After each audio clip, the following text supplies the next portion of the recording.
வணக்கம். இன்று பிப்ரவரி 8ஆம் தேதி என்ன பங்கு சந்தையில் தகவல் சொல்லியிருக்காங்கிறத பார்த்தலாம். வழக்கமாக டிஸ்க்ளைமர் நம்ம சேனல் முழுக்க இன்ஃபர்மேஷன் ஷேரிங் சேனல், தமிழில் சொன்னால் ஒரு தகவல் பரிமாற்ற சேனல். சொல்கிறது எல்லாமே தகவல், அதுவும் இன்றைய தகவல். இதில் தகவல் இருக்க வாய்ப்பு இருக்குது. நீங்கள் கண்டிப்பாக கிராஸ் வெரிஃபை பண்ணுங்கள். உங்கள் செபி ஸ்டேஷன் தகவலை கன்ஃபார்ம் பண்ணுங்கள். We are providing only information, no any recommendation. அதே மாதிரி இதில் ஃபண்டமெண்டலி ஸ்ட்ராங்கான ஸ்டாக் இருக்கும், ஃபண்டமெண்டலி வீக்கான ஸ்டாக் இருக்கும். ஸோ நாங்கள் சொல்கிறது முழுக்க தகவல் மட்டும்தான். நான் செபி ஸ்டேட்டஸ் இல்லை, நீங்கள் உங்கள் செபி ஸ்டேட்டஸ்ட்டு அட்வைஸ் கேட்டுக்கோங்க. நீங்கள் நம்ம வீடியோவில் பார்க்குறது result, dividend, upcoming board meeting, order received by listed companies. அதுக்கப்புறம் கடைசியாக பார்த்தீங்கன்னா இந்த பிரைட்காம் குரூப் பிசிஜி அவங்களோட கண்டிஷன் என்னங்கிறது. நேற்று ஒரு பெரிய நோட்டீஸ் வந்திருக்கு, அது கொஞ்சம் மோசமான கண்டிஷன் தான். அது என்னங்கிறத கொஞ்சம் டீட்டெயிலாக பார்த்துடலாம். மேபி நீங்கள் கூட பாருங்கள், உங்களுக்கு மேற்கொண்டு இந்த மாதிரி ஸ்டாக் நீங்கள் எடுக்காமல் தவிர்க்கிறதுக்கு வாய்ப்பு இருக்குது. சரி, நம்ம ரிசல்ட்டுக்கு வந்துடலாம். இன்றைக்கி நம்ம பார்க்கக்கூடிய ரிசல்ட்னு பார்த்தீங்கன்னா இது என்எம்டிசி, இது நேச்சர் ரிசல்ட்டு. ஸோ இன்றைக்கி நம்ம பார்க்கக்கூடிய பங்கோட ரிசல்ட் என்னென்னு பார்த்தீங்கன்னா வீரம் செக்யூரிட்டிஸ் லிமிடெட் ₹10.60 ஒரு பெனி ஸ்டாக்கு. பெனி ஸ்டாக் எவ்வளோ ரிஸ்க் ஆனதுங்கிறது கடைசியில் நீங்கள் பார்த்தீங்கன்னா தெரியும். 72 லட்சம் ப்ராஃபிட் பண்ணியிருக்காங்க. இயரில் 67% வந்திருக்கு. Net profit after tax. Sales 35% வீழ்ச்சி அடைந்திருக்கு. இதுக்கு முக்கிய காரணம் அதர் இன்கம், ஆப்ரேட்டிங் மார்ஜின் ரெண்டுமே வந்திருக்கு. ஸோ ஓவரால் நம்ம நெட் ப்ராஃபிட்டை மட்டும் பார்க்கும்போது ஒரு சூப்பரான ரிசல்ட்டை வீரம் செக்யூரிட்டிஸ் லிமிடெட் போஸ்ட் பண்ணியிருக்காங்க. எல்லோரும் போஸ்ட் பண்ணுறாங்க, அது உண்மையாக ப்ராஃபிட் பண்ணுறாங்களாங்கிறது தான் கேள்வி. Sarda energy and minerals limited கான்ஃபெஸ் 466 200 கோடி ப்ராஃபிட் பண்ணியிருக்காங்க. இயரில் 75% வந்திருக்கு. Net profit after tax. இது இயரில் நல்ல ஒரு ரிசல்ட்டு. ஸோ இயரில் சூப்பரான ரிசல்ட்டை போஸ்ட் பண்ணியிருக்காங்க Sarda energy and minerals limited. அடுத்து பார்த்தீங்கன்னா அதுல் ஆட்டோ லிமிடெட் கான்ஃபெஸ் 534 7 கோடி ப்ராஃபிட் பண்ணியிருக்காங்க. இயரில் 59% வந்திருக்கு. ஸோ இயரில் சேல்ஸ் 26%, நெட் ப்ராஃபிட் 59%. ஸோ இயரில் ஒரு சூப்பரான ரிசல்ட் தான். குவார்ட்டர்லேயும் சூப்பராக தான் இருக்குது. ஸோ குவார்ட்டர் ரைட் சைடில் இருக்குது, நீங்கள் பார்க்கணுன்னா பார்த்துக்கலாம். நான் ஒன்லி இயர் மட்டும் ஃபோக்கஸ் பண்ணுறேன். இந்தியா பவர் கார்பரேஷன் லிமிடெட் கான்ஃபெஸ் 15 ₹3.23 கோடி ப்ராஃபிட், சரி 3,23 லட்சம் ப்ராஃபிட் பண்ணியிருக்காங்க. இது இயரில் சேல்ஸ் 10% இம்ப்ரூவ் ஆயிருக்கு. But net profit after tax பார்த்தீங்கன்னா 22% வீழ்ச்சி அடைஞ்சிருக்கு. ஆப்ரேட்டிங் மார்ஜின் குறைஞ்சிருக்கு. ஸோ சேல்ஸ் டவுன் ஆயிருக்கு, நெட் ப்ராஃபிட் டவுன் ஆயிருக்கு. ஸோ ஓவரால் ரிசல்ட்டும் டவுனாக தான் இருக்குது. அடுத்து இந்தியா பெஸ்டிசைட் லிமிடெட் ₹158 கான்ஃபெஸ் 14 கோடி ப்ராஃபிட் பண்ணியிருக்காங்க. இயரில் சேல்ஸ் 14% இருந்தாலும் நெட் ப்ராஃபிட் ஆஃப்டர் டாக்ஸ் ஆனது 29% வீழ்ச்சி அடைஞ்சிருக்கு. இன்னும் நோட் பண்ண வேண்டியது, நான் சொல்கிறது எல்லாமே ப்ராஃபிட் பண்ணுற கம்பெனி தான். பட் என்னன்னா ப்ராஃபிட் வந்து ஒப்பிட்டு பார்க்கும்போது அந்த வீழ்ச்சி. ஸோ நிறைய பேர் இது லாஸ்ன்னு தவறாக நினச்சிக்கிட வேண்டாம். ஸோ ரிசல்ட்டை பார்க்கும்போது ஒப்பிட்டு பார்க்கும்போது வீழ்ச்சி அடைஞ்சிருக்கு, இல்லை வீழ்ந்திருக்கு. ஆஃபேல் இந்தியா லிமிடெட் கான்ஃபெஸ் 1665 29 கோடி ப்ராஃபிட் பண்ணியிருக்காங்க. இயரில் 58% வந்திருக்கு. சேல்ஸும் 35% வந்திருக்கு. ஸோ ஓவரால் சூப்பரான ரிசல்ட்டு. அதர் இன்கம் இதுக்கு ஒரு காரணம். ஸோ ஆஃபேல் இந்தியா நல்ல ரிசல்ட்டை போஸ்ட் பண்ணியிருக்காங்க. Paras defence and space technologies limited ₹1040 கான்ஃபெஸ் 14 கோடி என்னமோ ப்ராஃபிட் பண்ணியிருக்காங்க. இயரில் 136% வந்திருக்கு. சேல்ஸ் பார்த்தீங்கன்னா 34%. பட் நெட் ப்ராஃபிட் ஆனது 136%. ஸோ எக்ஸலண்ட்டான result Paras defence and space technologies post பண்ணியிருக்காங்க. Selan exploration and technologies limited கான்ஃபெஸ் 725 18 கோடி என்னமோ ப்ராஃபிட் பண்ணியிருக்காங்க. இயரில் 207% வந்திருக்கு. சேல்ஸ் பார்த்தீங்கன்னா 47%. ஸோ நெட் ப்ராஃபிட் ஆனது அப்படியே 207% வந்திருக்கு. ஸோ ஒரு எக்ஸலண்ட்டான ரிசல்ட்டு. இது இயரில் குவார்ட்டரில் கொஞ்சம் வீழ்ச்சி அடைஞ்ச மாதிரி தான் தெரியுது. ரெட்டாக இருக்குது. க்ரீனாக இருந்தால் நல்ல விஷயம், ரெட்டாக இருந்தால் கொஞ்சம் தவறான விஷயம், அதாவது டவுனான விஷயம். Amar Raja energy and mobility limited Amar Raja battery தெரிஞ்சதான் ₹1069 கான்ஃபெஸ் 312 கோடி ப்ராஃபிட் பண்ணியிருக்காங்க. இயரில் 23% வந்திருக்கு. சேல்ஸ் 10% வந்திருக்கு. நெட் ப்ராஃபிட் 23% வந்திருக்கு. ஸோ ரொம்ப நல்ல ரிசல்ட்னு சொல்ல முடியாது. காரணம் என்னன்னா அதர் இன்கம்லேயே 140 கோடி வந்திருக்கு. ஸோ அதை நீங்கள் கழிச்சிட்டு பார்த்தீங்கன்னா இது என்ன ரிசல்ட்னு பார்த்துக்கோங்க. ஸோ ரிசல்ட்டு ஓரளவுக்கு ப்ராஃபிட்டை மட்டும் பார்த்தீங்கன்னா நல்ல ரிசல்ட்னு சொல்லலாம். அது அதர் இன்கமோ எந்த இன்கமோ மொத்தத்தில் ப்ராஃபிட்னு பார்த்தீங்கன்னா நல்ல இன்கமு. பட் ரிசல்ட் வந்து நல்ல ரிசல்ட் மாதிரி தெரியல, ஓரளவுக்கு நார்மலே இல்லை கொஞ்சம் டவுனாக தான் இருக்குது. அடுத்து பார்த்தீங்கன்னா SKM egg products exports India limited ₹224 கான்ஃபெஸ் கிட்டத்தட்ட 7.5 கோடி என்னமோ ப்ராஃபிட் பண்ணியிருக்காங்க. இயரில் சேல்ஸ் 12% வீழ்ச்சி அடைஞ்சிருக்கு. நெட் ப்ராஃபிட் பார்த்தீங்கன்னா 36% வீழ்ச்சி அடைஞ்சிருக்கு, வீழ்ந்திருக்கு. ஸோ ரிசல்ட்டு டவுனாக இருக்குது. இயரில் ஆப்ரேட்டிங் மார்ஜின் குறைஞ்சிருக்கு, அது ஒரு காரணம். கோகுல்தாஸ் எக்ஸ்போர்ட்ஸ் லிமிடெட் ₹954 கான்ஃபெஸ் 50 கோடி ப்ராஃபிட்டு. இயரில் சேல்ஸ் 79% வந்திருக்கு. நெட் ப்ராஃபிட் 65% வந்திருக்கு. ஸோ சேல்ஸ் பீட்டா எல்லாமே வந்திருக்கு 60% மேலே. ஸோ ஒரு எக்ஸலண்ட்டான ரிசல்ட்டு. இதுக்கும் அதர் இன்கம் ஒரு காரணம். சேல்ஸும் நல்லா பண்ணியிருக்காங்க, ஆப்ரேட்டிங் மார்ஜினும் நல்லா இன்க்ரீஸ் ஆயிருக்கு. கோகுல்தாஸ் எக்ஸ்போர்ட்ஸோட result. Gujarat state Petronet limited கான்ஃபெஸ் 334 335 கோடி ப்ராஃபிட்டு. இயரில் சேல்ஸ் 1% வீழ்ச்சி அடைஞ்சிருக்கு. நெட் ப்ராஃபிட் பார்த்தீங்கன்னா 32% வீழ்ச்சி அடைஞ்சிருக்கு. ஸோ ரிசல்ட்டு டவுனாக இருக்குது. இயரில் குவார்ட்டர்லேயும் வீழ்ச்சி அடைஞ்சிருக்கு. United Van Der Horst limited கான்ஃபெஸ் 127 1,30,00,000 லட்சம் ப்ராஃபிட் பண்ணியிருக்காங்க. இயரில் 51% வந்திருக்கு. சேல்ஸ் ஆனது 21% வந்திருக்கு. Net profit 51%. ஸோ ரிசல்ட்டு சூப்பரான ரிசல்ட்டு. இயரில் குவார்ட்டர் வீழ்ச்சி அடைஞ்சிருக்கு. அதுமாதிரி டிவிடெண்ட் அறிவிச்சிருக்காங்க. ஒரு ஷேருக்கு ₹1 தராங்க. கரண்ட் ப்ரைஸ்க்கு டிவிடெண்டில் வந்து 3/4% வருது. ரெக்கார்ட் டேட் பார்த்தீங்கன்னா 13 பிப்ரவரி. செக்டார் ஹெவி எலக்ட்ரிக்கல் எக்யூப்மெண்ட்டில் இருக்காங்க. பேமெண்ட் வந்து 30 நாட்களுக்குள்ளே அக்கௌண்ட்டுக்கு வந்துடும். NHPC லிமிடெட் 77 ரூபா காயின் பேஸு 330 கோடி ப்ராஃபிட் பண்ணியிருக்காங்க. இயர்ல சேல்ஸ் 11% வாங்கியிருந்தாலும் நெட் ப்ராஃபிட் பார்த்தீங்கன்னா கிட்டத்தட்ட 47% வீழ்ச்சி அடைஞ்சிருக்கு. இதுக்கு முக்கிய காரணம் அதர் இன்கமில் வேரியேஷன். போன வருஷம் வந்து அதர் இன்கமோட இந்த வாட்டி குறைஞ்சிருக்கு. அதுதான் ஒரு காரணம். ஸோ ரிசல்ட் ஆனது டவுனாக இருக்குது நெட் ப்ராஃபிட்டை மட்டும் பார்க்கும்போது இயரில். அதுமாதிரி டிவிடெண்ட் அறிவிச்சிருக்காங்க ₹1.40 ஒரு ஷேருக்கு. டிவிடெண்டில் பார்த்தீங்கன்னா 1.25% வருது. இதற்கான ரெக்கார்டு எஸ்டேட் வந்து 13 February. செக்டர் வந்து பவர் ஜென்ரேஷனில் இருக்காங்க. பேமெண்ட் வந்து ஆஸ் யூஸ்வல் 30 நாட்களுக்குள்ளே வந்துடும். பேன்கோ ப்ராடக்ட்ஸ் இந்தியா லிமிடெட் 461 ரூபா காயின் பேஸு 31 கோடி ப்ராஃபிட் பண்ணியிருக்காங்க. இயரில் சேல்ஸ் 12% வந்திருக்கு. நெட் ப்ராஃபிட் பார்த்தீங்கன்னா 55% வீழ்ச்சி வீழ்ந்திருக்கு. ஸோ ரிசல்ட்டு டவுனாக இருக்குது இயரில் ப்ராஃபிட் வச்சு பார்க்கும்போது. அதுமாதிரி டிவிடெண்ட் அறிவிச்சிருக்காங்க. வழக்கம் போல் எல்லா சூப்பரான டிவிடெண்ட் தான். ₹11 ஒரு ஷேருக்கு டிவிடெண்டாக தராங்க.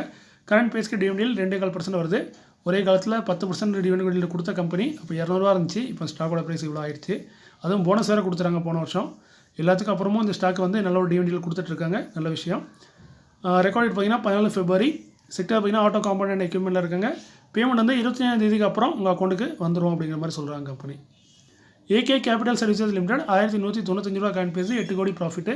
இயரில் சேல்ஸு இப்போ 1% வீழ்ச்சி அடைஞ்சிருக்கு. நெட் ப்ராஃபிட் பார்த்தீங்கன்னா 2% சின்னதாக உயர்ந்திருக்கு. ஸோ ரிசல்ட்டு ஃப்ளாட்டாக தான் இருக்குன்னு சொல்லணும். பெரிய உறவு கிடையாது.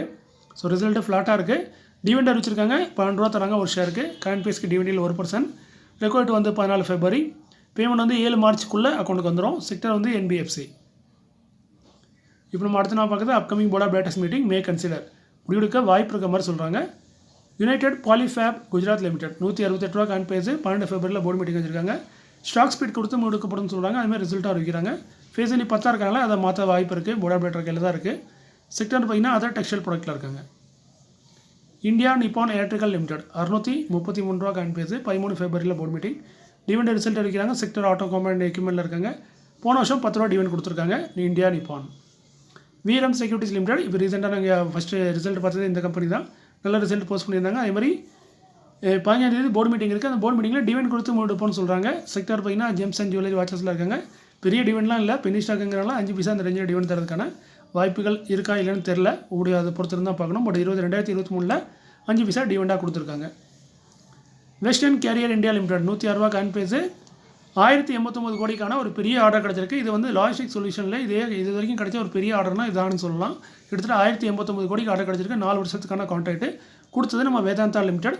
ஸோ நல்ல ஒரு பெரிய ஆர்டரை கைப்பற்றியிருக்காங்க western carrier India limited. Ircon international limited 189 ரூபா காயின் பேஸு 194 கோடியே 45 லட்சத்துக்கான ஆர்டர் கொடுத்தது central railway. Bharat electronics limited 277 ரூபா காயின் பேஸு 962 கோடிக்கு ஆர்டர் கிடச்சிருக்கு. கொடுத்தது இந்தியன் நேவி. ஹோனிக்ஸ் பயோடெக் லிமிடெட் காயின் பேஸ் 69 SME கேட்டகரி 6 கோடிக்கு என்னமோ ஆர்டர் கிடச்சிருக்கு. கொடுத்தது Mankind prime labs private limited. Maestros electronics and telecom system limited காயின் பேஸ் 201 6 கோடியே 49 லட்சத்துக்கான ஆர்டர் கொடுத்தது DG armed force medical services அதாவது மினிஸ்ட்ரி ஆஃப் டிஃபென்ஸ்லேருந்து கிடச்சிருக்கு இந்த order. Bharat heavy electrical limited காயின் பேஸ் 203 80,000 கோடிக்கான ஒரு பெரிய ஆர்டர் கிடச்சிருக்கு. கொடுத்தது Maharashtra state power generation company.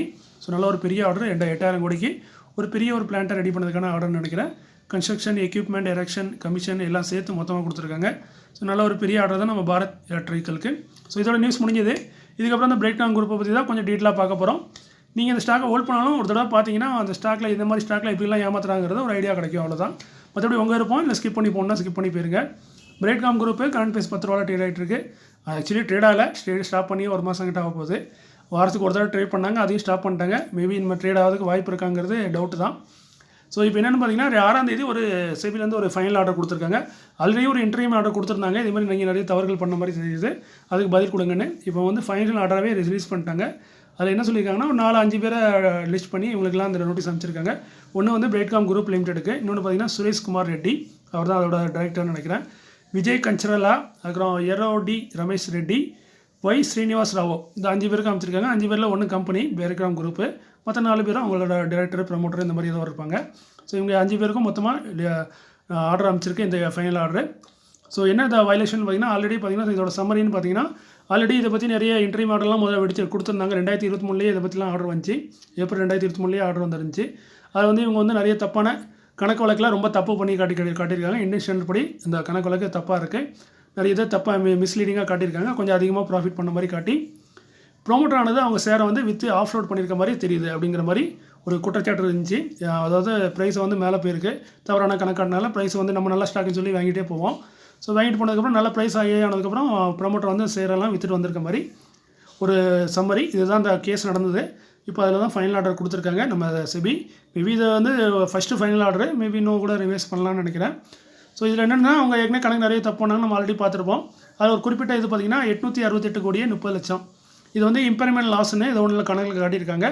But இது வந்து என்னென்னு பார்த்தீங்கன்னா 2019-20 காட்டியிருக்காங்க இந்த மாதிரி லாஸ் ஆயிருக்குன்னு. பட் அந்த லாஸுக்கான சரியான காரணத்தை அவங்க வெளியிடலை.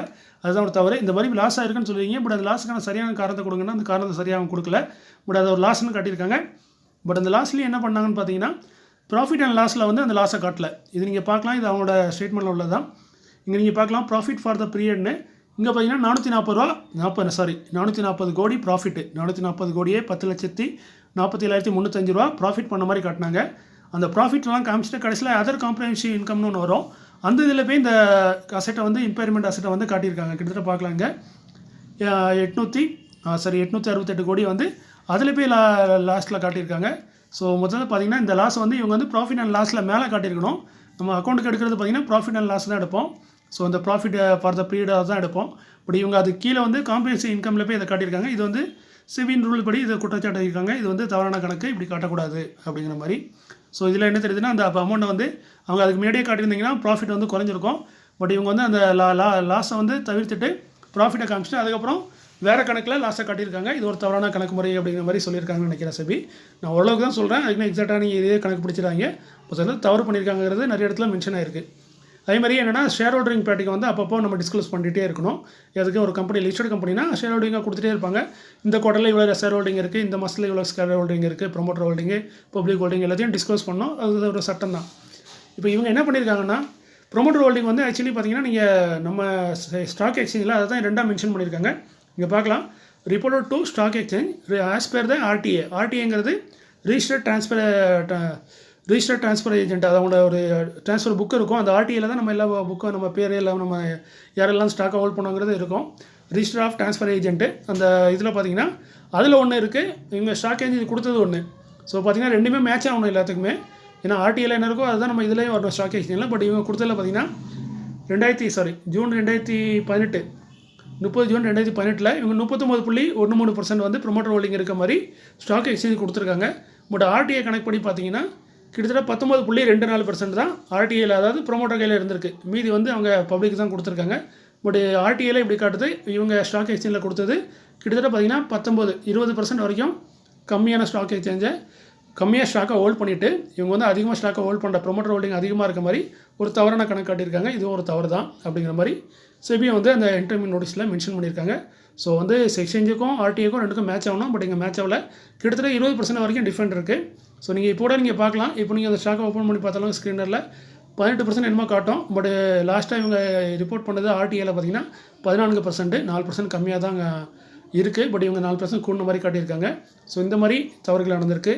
அடுத்து வேறு என்ன தவறுன்னு பார்த்தீங்கன்னா issuing a false and misleading press release on April 10, 2018 with respect to appointment of internal auditor.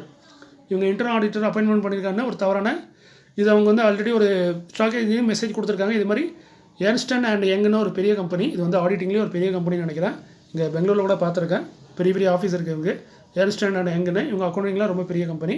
இந்த கம்பெனியை நாங்கள் அப்பாயின்மெண்ட் பண்ணதாக அவங்க வந்து ஒரு ப்ரெஸ் ரிலீஸ் கொடுத்துருக்காங்க. பட் ஆக்சுவலி பார்த்தீங்கன்னா இவங்களை அப்பாயின்மெண்ட்டே பண்ணல. 2018 அந்த ப்ரெஸ் ரிலீஸ் வந்திருக்கு. அதுக்கப்புறம் என்கொயரி பண்ணி பார்த்தா இவங்க அந்த அப்பாயின்மெண்ட்டை அவங்க வந்து பண்ணவே இல்லை. அந்த கம்பெனி வந்து இவங்க அப்பாயின்மெண்ட் பண்ணவே இல்லைங்கிறது தான் தெரிஞ்சிருக்கு. ஸோ இது வந்து ஒரு தவறான செய்தியை அவங்க வெளியிட்டிருக்காங்கிறது அது ஒரு தவறு. அதுக்கப்புறம் did not appointed at least one of its independent director on the board of its unlisted material subsidy. அது வந்து அவங்க அன்லிஸ்டட் சப்சிடி நிறைய இருக்குது, அதுக்கு வந்து எதுவுமே இண்டிபெண்டன்ட் டைரக்டர் வந்து அப்பாயின்மெண்ட் பண்ணலங்கிறத ஒரு குற்றச்சாட்டின்னு சொல்லியிருக்காங்க. அதுமாதிரி does not disclose standalones financial statement of subsidies. அவங்க வெப்சைட்லேயே பார்த்தீங்கன்னா அவங்க சப்சிடி நிறைய கம்பெனி இருக்குது, அவங்களுக்கு வந்து மெயின் இன்கம் சப்சிடிலேருந்து தான் வருது. அங்கே இஸ்ரேலில் இருக்கும்பாங்க, பிரேசிலில், யூஏல, அமெரிக்காவில் அப்படின்னு ஏகப்பட்ட இடத்துல சப்சிடி கம்பெனி இருக்குது. பட் அதோட ஃபைனான்ஷியல் ஸ்டேட்மெண்ட் வந்து அவங்க வெப்சைட்டில் வந்து இல்லை. ஸோ இதெல்லாம் தவறான விஷயங்கள் அப்படிங்கிற மாதிரி இதையும் நோட் பண்ணி சொல்லியிருக்காங்க. நான் வந்து குறிப்பிட்ட இதை தான் எடுத்திருக்கேன்.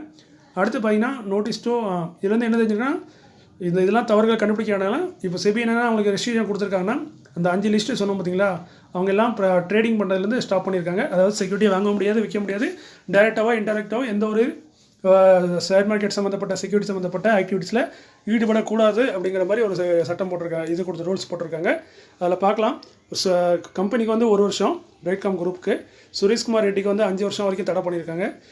விஜய் கன்சிலேலாவுக்கு வந்து 5 வருஷம், எரோடி ரமேஷ் ரெட்டி அவருக்கு 1 வருஷம், ஸ்ரீனிவாஸ் ராவ் அவருக்கும் 1 வருஷத்துக்கான தடையை விதிச்சிருக்காங்க நம்ம செபி.